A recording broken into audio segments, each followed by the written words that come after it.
quick story to try and bring home, not a horror story per se, although it is horrible, but try and bring home how our faith questions us at every single turn. Now, the definition of theology is faith-seeking understanding. And whenever you find yourself in a new situation, or with new information, or with information that you've suppressed for a long time, you need to seek understanding as to how that's going to fit in with your faith. Now, Leon and I, when we lived in Los Angeles, we drove up to San Francisco on one particular occasion, and you have to drive through Kern County. Does anyone know Kern County, Bakersfield, California? It's not a pretty place. But 25 miles away from this place, just north of Bakersfield, you start to smell something in the air. And it's an appalling stench. It's not just the smell of manure, it's a smell of long dead things. It's a smell of death. 25 miles away, you start to smell this. It's in the middle of what looks like a salt flat. It's a desolate place. And then you come upon it. From horizon to horizon, it is black with cattle who have been brought upon thousands of trains and semi-trailers to this one place. And there's got to be hundreds of thousands of cattle in this one place. So close they can hardly move, and up to their hops in manure. And the smell of this place is just appalling. And the noise of this place is devastating because these animals are profoundly distressed. Their meat is absolutely immersed in all those stress hormones that everyone tells us come straight through to us and make us stress and ruin the flavor of the meat. But the point is, we drove through that and it was a horrifying experience. It played on my mind for weeks. And a week later, I returned to Walmart and bought some cheap beef, knowing that it had come from that place in Bakersfield. And I thought to myself, more recently, and it's plagued me ever since, that during the Second World War,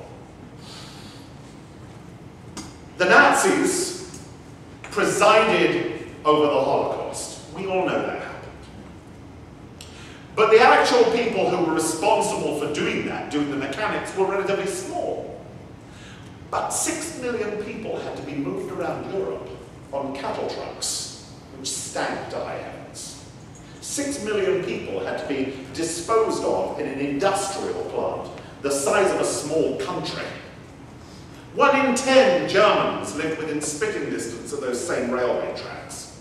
About 1 in 5 Germans was connected closely to somebody who was responsible for moving those people to non-stop places, either in Germany or in Poland. We compartmentalize terrible things in our lives. Terrible, terrible things in our lives. And I have a horrible feeling, that 100 years down the road, our grandchildren and our great-grandchildren will look back at that place in Bakersfield in the same way as we look back now. I really honestly believe it, and it terrifies me, because I compartmentalized it. I did not examine what this means for my faith. I was brought up in the countryside, well, from the age of 10. I was brought up in Devonshire. There was a cow farm behind our house. There was a pig farm just up the road. Leon's seen what it's like. The place is immersed in countryside. You can't escape the countryside in that part of Devon. And I'm also sure that there is a difference between the way that animals were raised and treated and tended then and the way it happens now. My uncle was a butcher, and behind his butcher's shop there was a slaughterhouse. And at the most he could deal with 1 animal every half an hour or so. And the animals would be brought round, sometimes walked round by the local farmer, and then my uncle would fuss them a little bit and reassure them, and then kaboom! He'd go at them with a humane killer, boom, down they went, and that was an end of it. That was the end of it. Now, because of increasing regulation, there are only about 5 slaughterhouses dealing with the whole of southern England. Now that's about 35 million people, which means that there, as here, we now have all this done on an industrial scale. Now it's out of sight now. We don't have to see farmers leading their cattle through towns anymore like they used to. We don't see cattle markets in small communities like they used to be in. We don't see livestock markets. Now every county town used to have a livestock market when I was growing up in the UK, and I know it used to be the same in the US as well. People people were familiar with where their food came from, and they were also familiar with what was the source of the income from the farmer's point of view. But now there are semi-trailers packed full of animals, driven hundreds of miles, maybe 1,000 miles, to an industrial plant where they are all dealt with out of sight. We have them dealt with. And then increasingly, what we get at the other end is sanitized, is wrapped so that we can barely see what it is.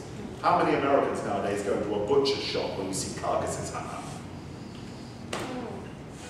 Very few, unless you happen to live in Acadia. My point is not about vegetarianism. My point is about the consequences of our faith when our faith begins to tell us things that are profoundly disturbing. This church is a church that challenges people. It challenges people a whole lot, I know that. It challenges people more than many people want to be challenged. But my goodness, we see the fruit of that. We saw the fruit of it a few minutes ago.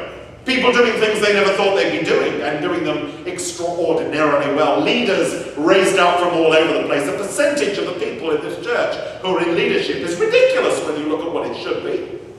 It's outrageously high. Have you any idea how many hours a week are put into this church by other people? An outrageous number. Well, we challenge people. And we're going to challenge them again. This is not me challenging. It's saying, your Bible tells you that the animals we share this world with have souls. And were created by God with souls just as we were. Your Bible tells you again and again and again, not just once, not just twice, not open to discussion, not open to interpretation, that we are part of a wide continuum of creation, that we are united with the rest of creation. We are not antagonistic to the rest of creation. And being antagonistic to the rest of creation and seeing it just as something that we can hew and we can farm for resources and that we can mine has got us into quite a mess at the moment. It has got us into quite a mess. And we don't do it just to put food into our belly. We do it to put incredibly cheap food into our belly. And we do it for convenience. We don't even do it universally because we are generally, unfortunately, relatively content as a people to fill our faces with vast quantities of cheap food whilst substantial parts of the world go without any at all. Yeah. Yeah. Now, there are reasons for this. Part of those reasons are, well, we have a tariff system. Both America and Europe has a tariff system, which means that, you know, American and European farmers have their incomes raised because of subsidies for certain crops. And also there are tariffs for third world countries who want to sell their produce into America and into the European Union. Nobody gets a get out. Both Europe and America are as bad as each other on this one. And we all experience the benefits of that. You know, we also suffer from it because food is actually a great deal more expensive because we're not allowed to buy it cheaply from places where